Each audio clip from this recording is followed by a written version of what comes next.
It's time for a number one Cochrane Go One Better Call of the Week. We have Rick in Squirrel Hill. Hey, Rick, how are you? Good. Hi, Bob and Andrew. Hey, what I wanted to talk about, one of the things, I think Mike Sullivan deserves a lot of credit. If you watched the regular season, it sure looked like the Rangers were the better team. Now in the playoffs, especially last night, the Penguins beat them in every category. Other couple things I wanted to say, thank goodness their power play is picked up. Now the Rangers can't take a lot of those cheap shots because the Penguins will make them play.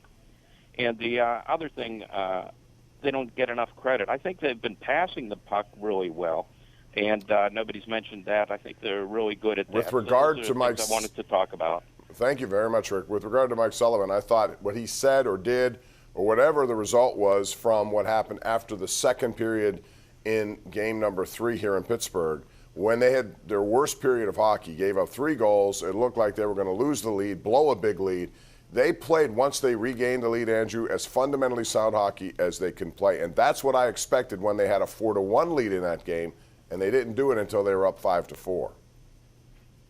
Yeah, and I give Domingue credit for keeping it at 4-4 because he killed those penalties. Mm-hmm. I thought that's when he was at his best in this series, was when they were a man down and he had to make those stops. Which preceded the Danton Heinen goal, was the key to the game. Right. So, I kind of get a little bit ticked off when people say Domingue has just been along for the ride here. He has not been perfect. He hasn't been great. But if you look around the Stanley Cup playoffs, there's been a ton of high-scoring games.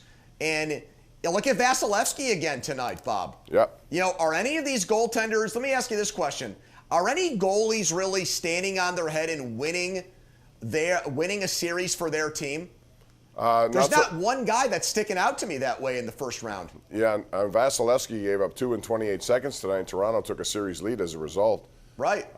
Even Jonathan Quick, up, down. He shuts out the Oilers. He gives up 8 goals. No goalie has really stepped up here, and you can say that guy in between the pipes stole a series for his team. No, I agree. And in Carolina, they've gone through 3 goalies as well, although they won tonight 4-1.